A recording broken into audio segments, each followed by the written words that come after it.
स्वागत है आपका द बिहार बुलेटिन में। यूपी के सीएम योगी आदित्यनाथ की जनसंख्या नीति पर बिहार के मुख्यमंत्री नीतीश कुमार ने अपने खास अंदाज में जवाब दिया। राज्य जो करना चाहे वो करे। बीते दिनों जनता दरबार से लौटने के क्रम में पत्रकारों से बातचीत करते हुए उन्होंने कहा था कि बस कानून बनाने से यह ठीक तरीके से संभव नहीं हो सकेगा।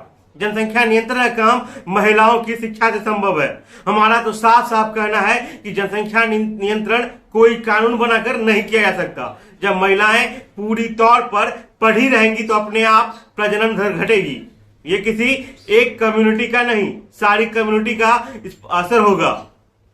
बहुत लोगों को लगता है कि ये कानून बनाकर होगा, लेकिन हम लोग ऐसा नहीं करेंगे। ये बयान दिया था बिहार के मुख्यमंत्री नीतीश कुमार ने। वहीं बिहार की उप मुख्यमंत्री रेणु देवी ने इस बारे में नीतीश कुमार के बयान से इतर विचार रखते हुए बड़ा बयान दिया है। डिप्टी सीएम ने कहा है कि इसके लिए पुरुषों को जागरूक होने की जरूरत है। केवल महिलाओं के शिक्षित होने से ही जनसंख्या नियंत्रण संभव नहीं है।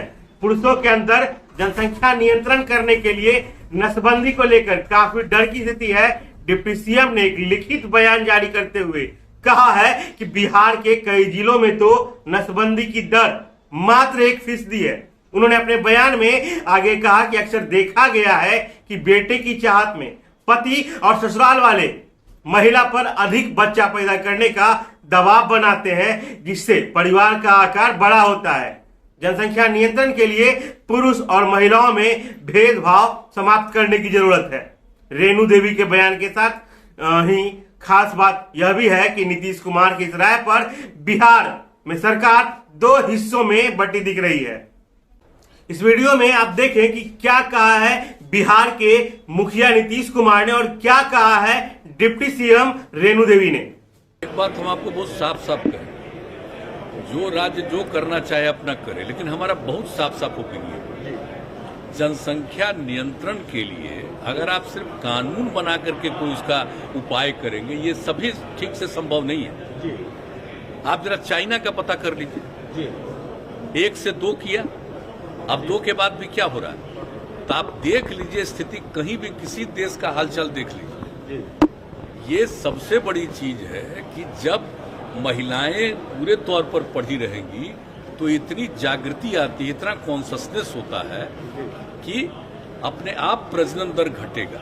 और आप तो जान रहे हैं, शुरू से हम लोग इसके लिए काम कर रहे थे, और उसी में जो आपने कहा, जो इतना ज़्यादा इस पर रिसर्च हुआ, सर्वे किया गया, देखा गया, और देखा गया कि जब पति पत्नी में पत्नी मैट्रिक पास है तो देश भर का एवरेज प्रजनन दर 2 था, और बिहार में भी वही किया गया तो पता चला 2 ही है।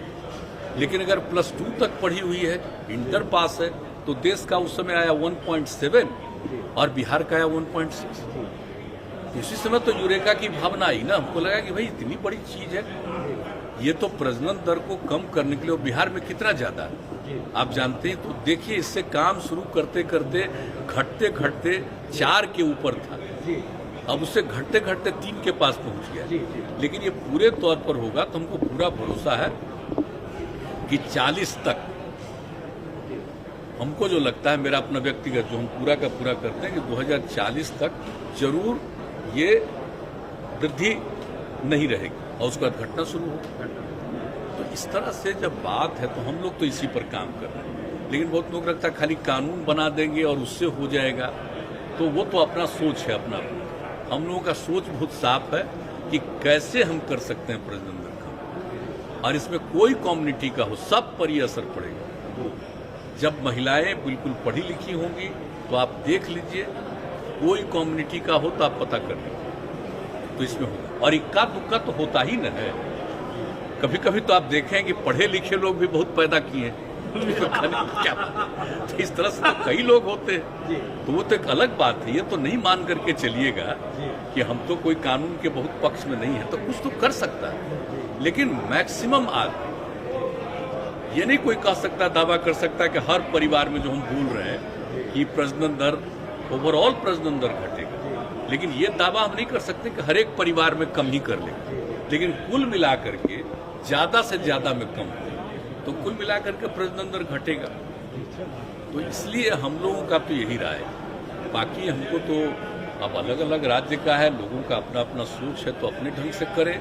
लेकिन हमको जो लगता है कि इससे कितना इफेक्टिव हो रहा है, मैंने मैक्सिमम न बिहार का था प्रजनन दर, तो कितना घटा है और कितना तेजी से घट रहा है, ये साधारण बात नहीं, बहुत अच्छी बात। जनसंख्या नियंत्रण के लिए हम दोनों को पढ़ना लिखना जरूरी है। महिला को भी पढ़ना है और पुरुष को भी पढ़ना चाहिए, जिससे उन्हें जानकारी हो सके कि हम आगे क्या कर सकते हैं। और जिस तरह से महिलाओं को आगे बढ़ाने का काम अगर पुरुषों का है, तो पुरुष को चढ़ बढ़ के काम करना चाहिए, क्योंकि महिला तो दोहरी मार खाती हैं। वो घर में भी काम करती हैं और बाहर भी काम करती हैं, और पुरुष भी काम करते हैं। तो अगर परिवार नियोजन में पुरुष भी साथ दें तो महिलाओं को सुविधा होगा। अगर महिलाएं साथ देती हैं तो महिलाओं को हॉस्पिटल तक ले जाना, उन्हें करा के लाना, और उस तरह से जो रिप्रोडक्टिव हेल्थ केयर जो है उनके लिए जो जागरूकता हम लोगों ने किया है, और उस केयर के लिए भी तो उसमें पुरुष जब हॉस्पिटल ले जाएगा तब ना उसको मिलेगा, और जब पुरुष ले ही नहीं जाएगा तो क्या मिलेगा। इसलिए हम सभी लोगों को एक तो पढ़ना जरूरी है, दूसरा है कि हम जनसंख्या नियंत्रण नहीं रखेंगे तो हम कुपोषण के शिकार होते जाएंगे।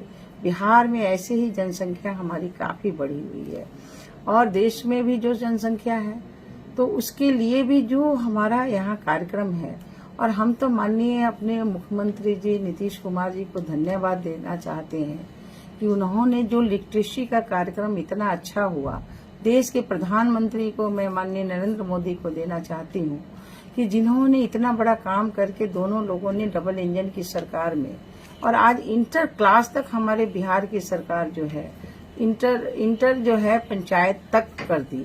तो जब हमारी बच्चियां जब पढ़ के जाती है अपने पंचायत से इंटर तक, हमारे यहाँ मेडिकल में 33% हुआ, हमारे यहाँ इंजीनियरिंग में 33% हुआ, हमारे यहाँ खेल में 33% हुआ, और इस तरह के जो कार्य हैं जो बढ़ रहे हैं, महिलाओं का जो हौसला बढ़ा है, तो ये तो अपना लिटरेसी देखिएगा कि लिटरेसी बढ़ा है, उससे हमारा प्रजनन दर भी कम हुआ है, बिहार का इस समय कम हुआ है।